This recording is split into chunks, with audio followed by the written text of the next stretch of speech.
This is Gary Berman, host of the Cyberhero Adventure Show.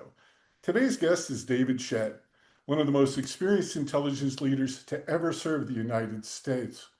David spent more than 3 decades in the U.S. intelligence community, including senior leadership roles at the Defense Intelligence Agency and the Office of the Director of National Intelligence, where he served as Principal Deputy DNI and later as Acting Director of National Intelligence. He's known as a quiet professional, someone who understands how intelligence actually works behind the scenes, how nations steal secrets, how institutions fail to protect them, and what happens when economic and technological power quietly shifts hands. David is also the co-author of The Great Heist, a deeply researched account of China's long-running campaign to acquire American intellectual property, technology, and strategic advantage, often without a single shot being fired. Today, we'll talk about how modern espionage really works, what most people misunderstand about cyber and economic warfare, and what the US and its allies must do if they want to protect innovation, truth, and national security in the years ahead. David Shedd, welcome to the show. Thank you, Gary. It's a pleasure to be with you and to talk about this very important topic of China and its great heist of America's secrets.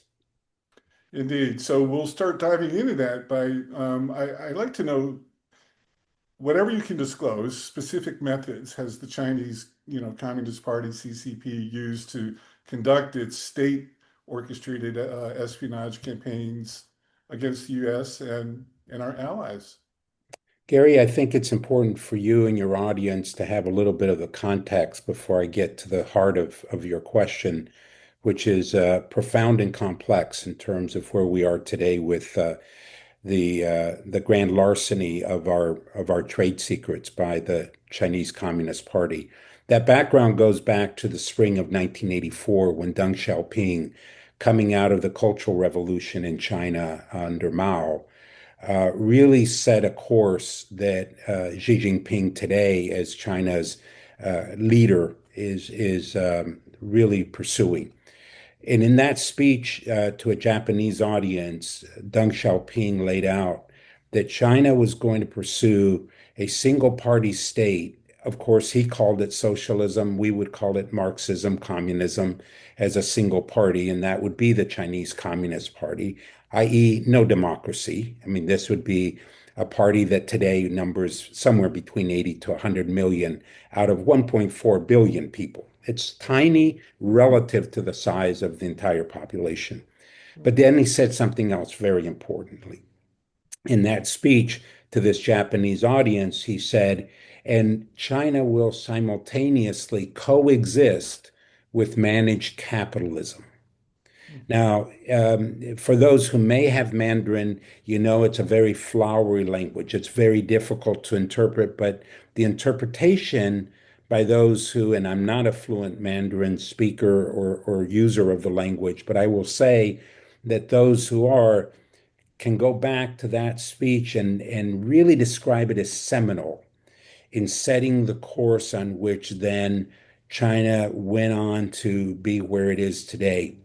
So that's in 1984. That's 5 years before Tiananmen Square in June of 1989 and the massacres there, the pro-democracy uprisings. The United States, along with the West more generally, kind of overlooked all of that because the idea was to integrate China into the General Agreement on Trade and Tariffs, what went on to be the World Trade Organization, the WTO. In December of 2001, China joins. It is bipartisan in its support. So it was really masterminded in terms of that journey of China joining the WTO by the Clinton administration and then endorsed by the George W. Bush administration by December of 2001, three months after 9/11 had taken place. Two faulty assumptions were made now about the WTO. and having China in it. One, that it would abide by the rules of trade and international finance, because now it would have been brought into the international order. We like all those lofty terms in terms of the post-World War Bretton Woods and IMF and all of that. And now it would play by those rules while gaining market access into the United States and elsewhere through most favored nation status, and all the restrictions on their trade were lifted. The second one, and nothing to do then with holding them back from what had occurred at Tiananmen about 11 years earlier. Subsequently, there was also this expectation that China would over time democratize. Maybe not in our form, but in some form that somehow the CCP, this Chinese Communist Party, would fray at the edges, and over time, while people had economic choice with this managed capitalism, they would then call out for a voice in the public square that we would call democracy in terms of choosing their leaders. Nothing could be further from the truth. So in 2001, just to give everyone sort of a level set, China was a $1.3 trillion GDP market in terms of its economy. In those same yuans or dollars amount, today it's nearly 20 trillion dollars. So it's meteoric in its rise in doing this. Now comes in the intelligence espionage aspect. Now I'm getting to the core of your question. It was important to understand that backdrop because we maintain, with my co-author and I maintain, in terms of the Great Heist and China's epic campaign to steal America's secrets, that great modern day leap forward by China could not be accomplished and continues to not be something that China can accomplish toward 2035 when it wishes to double, according to Xi Jinping in 2020, its economy without stealing our intellectual property, our know-how, and our technology and innovation. So what former director of FBI, Chris Wray, put it, he says upwards of 600 billion per year is stolen in our intellectual property Wow. along every economic sector that you can think of, ranging from green energy all the way to stealth aircraft to now most recently all the talk about artificial intelligence and large language models, microchips, whatever they can get their hands on it. As one pundit told me one time, they'll steal the buttons off your shirt if they need them and literally will take it. What's this mean for them? And then we can get into how are they doing this. What it means for them is that they pay no research and development costs. That's the first thing. So think about the pharmaceutical area. Billions of dollars spent in research and development in terms of biotech and the world of pharma. They steal that aspect, leapfrog into production, or they leapfrog into the production of electric vehicles, of which BYD is by far now the number one EV seller in the world, well ahead of Tesla, which was, of course, the objective of Elon Musk in terms of being the sector leader in EVs. That's long now passed, in part because autopilot was stolen from Tesla by BYD and X, another company, and they've used it there. So it goes on in terms of this great leap forward across every single sector, it's including agriculture and modified seeds and all of that. It's all captured in the book. And what Yeah, the they were book is, digging up Monsanto seeds. they're out in the Iowa farmland. They're out there digging them up and taking them home. What's that all about? That's to avoid a great famine again in China, like occurred under the Cultural Revolution of Mao Zedong. I say all that, Gary, just to give you a sense of the scope, the scale, the depth and breadth of this grand larceny of our knowledge. The worst part is we've enabled it. We've enabled it with going and investing in China, thinking that by exception they won't take my intellectual property once I'm there. We've enabled it by financing companies inside China that are front companies for the People's Liberation Army and their modernization. And then inside the United States, we have allowed them entry into our most advanced research at our universities and national laboratories. You and I were having a discussion before about Sandia Laboratory. They've done it at Los Alamos. The book captures that in terms of the wind tunneling expertise that they now have in hypersonics. And so it goes on and on and on.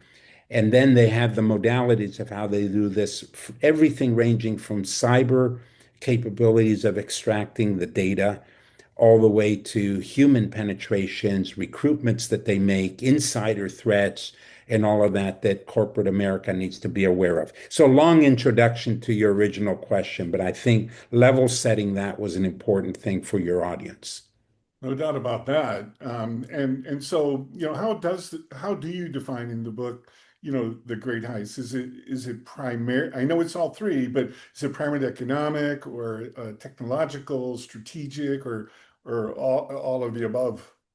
It really is all the above, and but it's guided by what in our intelligence community in the United States we would call the sort of requirements process established by our policymakers. In other words, the intelligence community, the CIA, NSA, and other organizations don't just willy-nilly, that's a very technical term, go out and just collect anything they want. They say, the policymaker has made this issue or this topic, this country, this region priority one, two, three, four, five, and you pursue that. China's done something quite similar in that Xi Jinping, who came to power, consolidated power in 2013 as the chairman of the CCP and many other titles that he holds, is that he kicked off, and the CCP kicked off Made in China 2025 in 2015, a 10-year strategic plan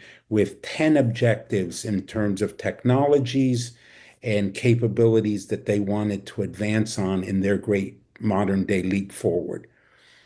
They have accomplished the vast majority of those, some of them even before 2025 last year. For example, in the EV market, they had more than accomplished their goal of matching Tesla and overcame Tesla in 2024. Well, Uh, and Carney was just the Prime Minister of Canada was there yeah. just inking another deal. And so, but now Xi Jinping has extended that plan to 2030. So we know that the ongoing efforts to acquire our technology, our innovation, invest in critical infrastructure inside the United States, the tools that what they use is cyber, as I've already mentioned, but also a very effective and efficient capability known as under the Ministry of State Security and known as Bureau 18 inside that ministry. And the book sort of really unpacks what this Ministry of State Security does by way of its directed operations against the United States to acquire this know-how. One of the things that it's always been sort of vexing about to me personally or professionally, about this discussion is just, like kind of to what extent of Western inaction or complacency, enabled China's ability to do all this, to acquire our IP and technology. Is it because that we thought if we're, sort of good guys about all this, that China will, sort of move into the like WTO like context that you described? Well, it's a mix. I've sort of narrowed it down to three types of people in terms of answering your question. The first one is, and I'll just use the word bluntly, it's hubris. It goes something like this: I will always stay ahead of them. I'm smarter than they are. My innovative capabilities, and you might think of of Elon Musk in that category that would think that when it came to Tesla and breaking ground in its gigafactory in Shanghai in 2019, all the while through the back door, Mr. Cao was stealing the and uploading the source code for the pilotless autopilot Wow. version in the car, worth by Tesla's own admission about $1 billion in losses. So Wow. this is not insignificant. So that's one category. I'll just stay ahead of them, or I'm different. I'm better than they are, and so what am I to worry about? That I call hubris. That's simply a faulty way of thinking about the capabilities of the Chinese to advance their own agenda with stolen property that they take. The second kind is it won't happen on my watch category. Look, it's such a lucrative market to go into China, try and sell to 1.4 billion people, fastest growing by all measures of a middle class. What's not to like?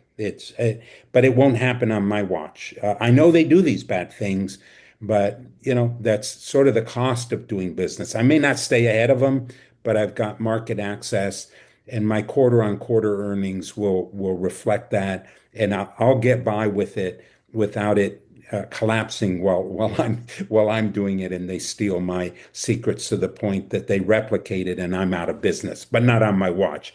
The third one.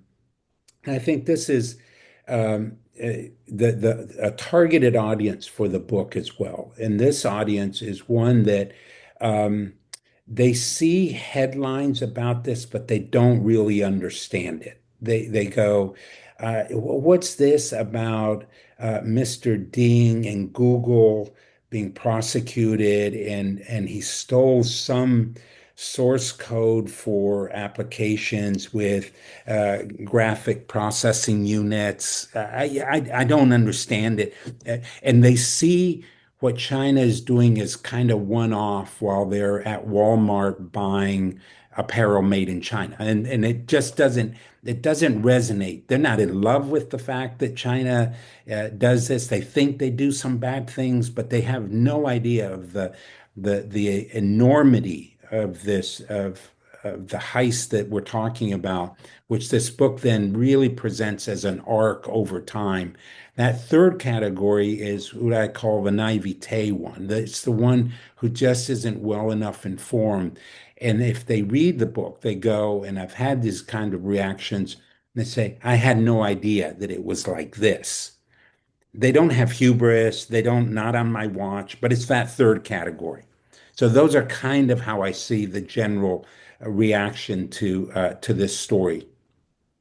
And, of course, one of the primary sectors that they're interested in is the defense industrial base, tech firms. They're in all our telecom, infrastructure and stuff like that. How do you assess the state of the defense industrial base? Well, the cover of this book right there has for those Can who can you hold it up some more? sure. I'm gonna, yeah, So that's a right very. so right here you have the F-35. Right here you have the FC-31, a digital twin of the F-35. That cost Northrop Grumman somewhere a major defense contractor for those who have not heard of Northrop Grumman. It cost them well over $100 million to remodify the stealth software associated with the F-35 once they knew that the Chinese had captured. That's not just the design piece, it's all the inner workings of this advanced stealth aircraft known as the F-35. That's just one example. Then I view the U.S. military slash defense industrial base as one that has had a process of awakening of what the Chinese can do. And I want your audience to really hone in on two particularly nefarious cyber campaigns that I'm sure you know all about, Gary. The first is these are Microsoft terms to it when they say typhoon. It's the Salt Typhoon and the Volt Typhoon, and they're quite different, although there's overlap. The Salt Typhoon is a campaign launched about 3 years ago by the Chinese, by the Ministry of State Security, their intelligence apparatus, aimed at penetrating the entirety of our telecommunications networks.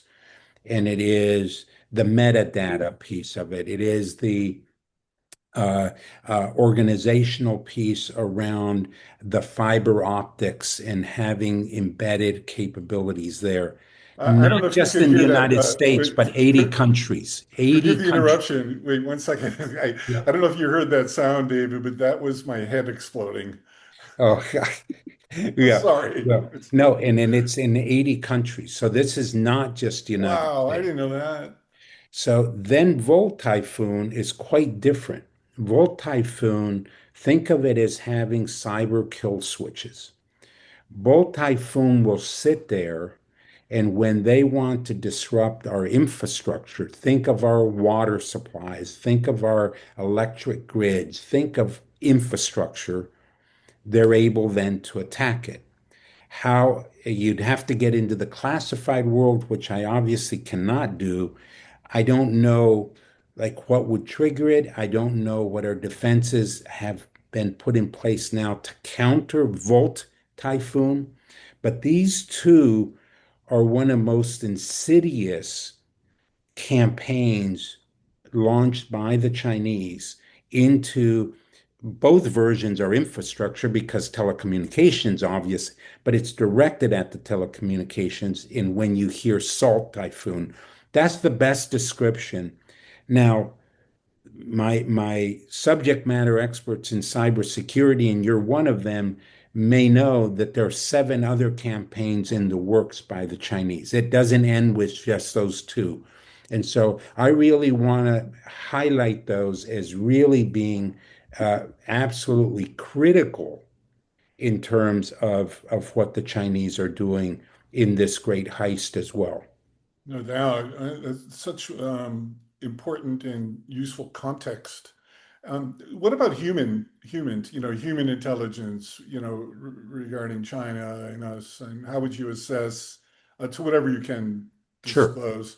No, I'm happy to talk about that because what we have seen under Xi Jinping is a Ministry of State Security that has more than doubled in size. It is now 300,000 strong, Wow. as opposed to 150,000 and when he came to power in 2013, as I said, and assumed the leadership of the CCP and the Chinese military and all the rest. So their capabilities have improved significantly over time in terms of doing that. On the human intelligence side, in 2017, so 9 years ago, the Chinese Communist Party passed a law. Don't think of our legislature as dysfunctional as it may be at times, not passing a law in that way. They issued an edict they call passing a law in China, which is known as the National Intelligence Law. In Mhm. that National Intelligence Law, Article 7 is absolutely critical.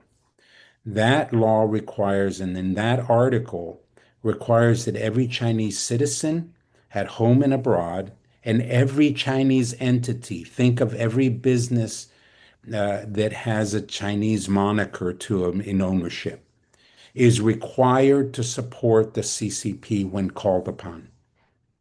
Think about the largesse of that in terms of the enormity. It's not can, should, would be nice, please assist, is will. It's declarative and it leaves no leeway to say no. And of course, as we know, as the old adage goes, they have their ways of enforcing that. Um, family back there, if it's a Chinese student in the United States.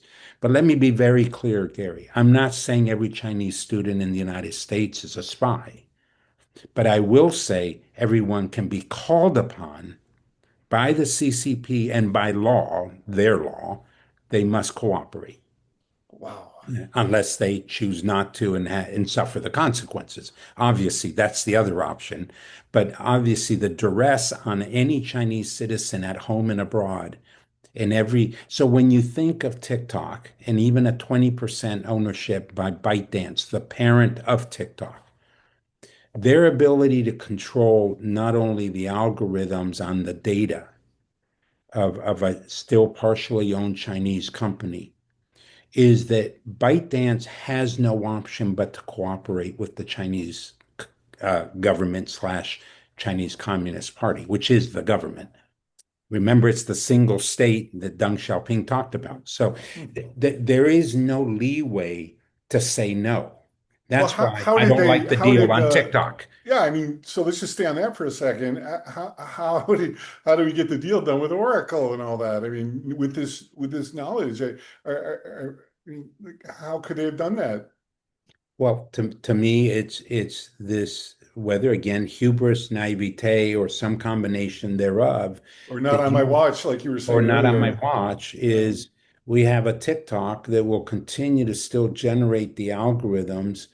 And as Ronald Reagan famously said, trust but verify. I have no way to verify that they are not extracting the data of 170 million users of TikTok in the United States and 1.6 to 1.7 billion worldwide Wow. in terms of the data, and then manipulating it so the clicks are favorable to the agenda of the CCP on topics like putting Hamas above Israel when it comes to the clicks and all of that. What is that all about? That's shaping hearts and minds over time. It's not a single event. Let's be clear. It's not one time TikTok does it and all of a sudden little gnomes walk out and do Right. Yeah. what Yeah. it says to do. But over time, it shapes the view toward what the Chinese Communist Party wants you to think and have as an outcome versus us. Well, that really ties as we're kind of wrapping up here. I know we have just a few minutes. By the way, thank you again for doing this. Delighted to do this. This message Um, has to get out, Gary. it's important. So how we met was you were on a panel at the Foundation for Defense of Democracies. And I viewed it with great interest and reached out to you. We have some colleagues in common at the Foundation for the Defense of Democracies, and one of the things that one of them did was an empirical analysis to support or refute exactly your premise, which is the amount of posts that are positive, let's just say for Israel, since that's the last thing you said, versus negative, and it was some order of magnitude of 10 to 1 Right. against Israel compared to other social media platforms. And so you know about that, obviously. Exactly. What can you say? Well, no, that's all part of let's be very clear. China has every interest in promoting conflict inside the United States, social conflict, whether it's over sexual preferences, whether it's over racial issues, whether it's over law enforcement, as we see in Minneapolis, and the immigration issue. They'll take the issue, which has its generic roots as a real issue, but then what it does, it accentuates and it shines a bright light on outcomes that they wish to see. And at a minimum, they want conflict. If the United States is fighting itself inside and tearing itself up and tearing each other up, that's to their benefit. To be very And clear.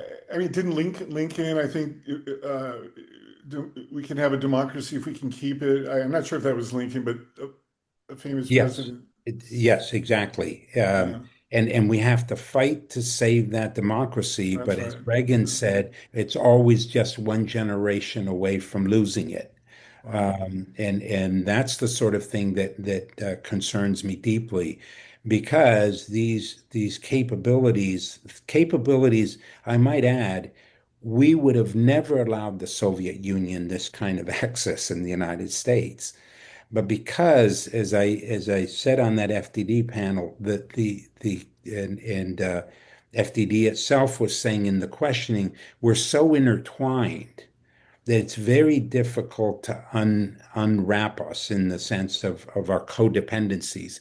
However, what we can do, and let's end with a really positive note, we can identify those proprietary commercial secrets that we want to protect at all costs, which really mirror the collection efforts that they have against us in AI, quantum, biotech, and you could go on and on. And what is that intellectual property that you will ring fence around which you will put, artillery around it to protect it, whether it's in the cyber domain and all the rest in terms of protecting that?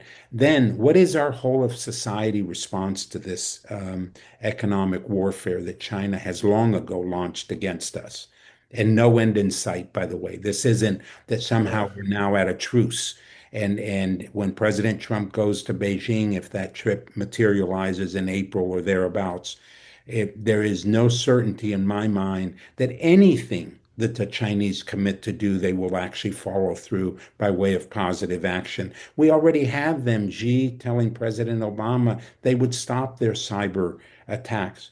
They accelerated after the Rose Garden event. Yeah, I remember. So it's a naive thing, and again, I go back to trust but verify, because we are already at economic war by one party toward us. No doubt. Wow. Well, I could listen and learn from you all day, David. Thank you so much for who you are and for what you do, and most importantly, why you do it and have done it for our country. And one of my missions always has been to shine the light on the unsung cyber heroes who toil in anonymity to keep us safe. At work, at home, or at school, and you're certainly at the top of the list. How does our audience get a copy of your book?